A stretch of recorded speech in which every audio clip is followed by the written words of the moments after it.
Hey, it's Lana. Before we start, if you've ever laid awake at night wondering how someone could hurt you and just walk away like it was nothing, this one's for you. Take a breath, get comfortable, and stay with me till the end. Because the last reason I'm going to share is the one that finally set me free from this exact feeling. Let's get into it. You keep checking their profile, hoping for a sign, a story that hints they miss you, a late night text that never comes. And every day that passes, the same brutal question echoes in your head. How can they feel nothing when I feel everything? By the end of this video, you'll understand exactly what's happening inside their mind right now, and I promise you, the final reason nobody talks about is the one that changes how you'll see this forever. So stay with me. Let's start with what stings the most. They're usually not pretending. When it looks like they've moved on effortlessly, laughing, posting, living like you never existed, a lot of the time they really have.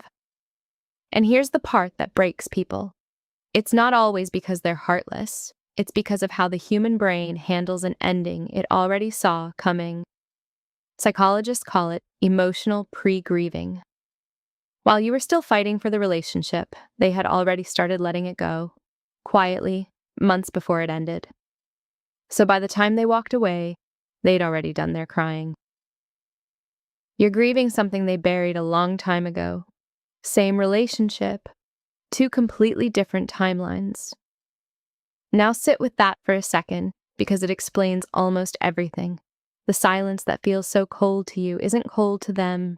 It's just over. They finished this chapter while you were still reading it, but that's only the first layer.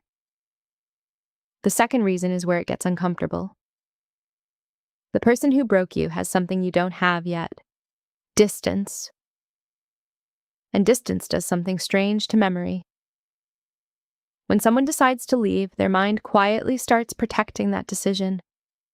They begin remembering every argument, every flaw, every moment you weren't at your best, and they conveniently forget the good. It's called confirmation bias. Their brain collects evidence that leaving was right because no one wants to feel like they made a mistake. Meanwhile, you're doing the exact opposite. You're replaying the good days, the laughter, the way they looked at you in the beginning. You're romanticizing, and they're rationalizing. That's why they can feel nothing while you feel everything. You're not even remembering the same relationship anymore. And if that already hit somewhere deep, wait until you hear the third one. Because this is the one that quietly keeps you stuck. They've had practice leaving you in their head long before they did it out loud. Detachment isn't a moment, it's a slow fade.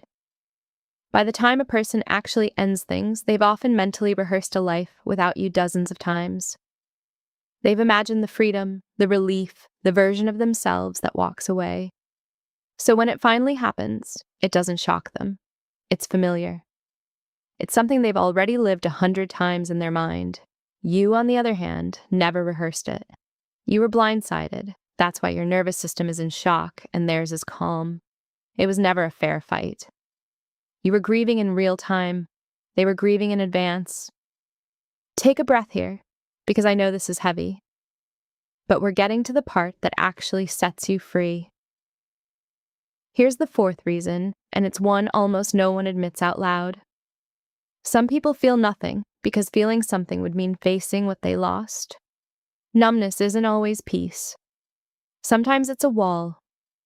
They bury it so deep, distract themselves so hard, move on so fast, precisely because if they slowed down, it would hurt. Not everyone who looks fine is fine. Some people run because standing still would break them. But, and this is important, that is not your responsibility to carry anymore. Whether they secretly hurt or genuinely don't, it changes nothing about what you do next. And that brings me to the last reason. The one I promised. The one that changed everything for me. Are you ready? Because this is the truth that finally let me stop waiting for them to feel something. Their ability to feel nothing was never a measure of your worth. Read that again. The fact that they could walk away so easily does not mean you were easy to leave. It means they were disconnected long before you ever noticed. Their numbness is a reflection of where they are, not of what you're worth. You were never too much. You were never not enough. You were loving someone who had already checked out, and no amount of love can reach a person who has already left the room. So stop asking why they feel nothing. That question keeps you chained to their timeline, waiting for closure that lives inside them and will never be handed to you.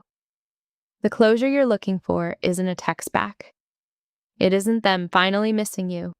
It's the moment you decide that your peace no longer depends on their pain. You are not waiting to be chosen. You are the one choosing now. And the day you truly understand that, their silence stops being a wound and starts being your freedom. If this reached you tonight, remember, you were never the one who felt too much. You were the one brave enough to feel it all. And that will always make you the prize. Take care of yourself. I'll see you in the next one.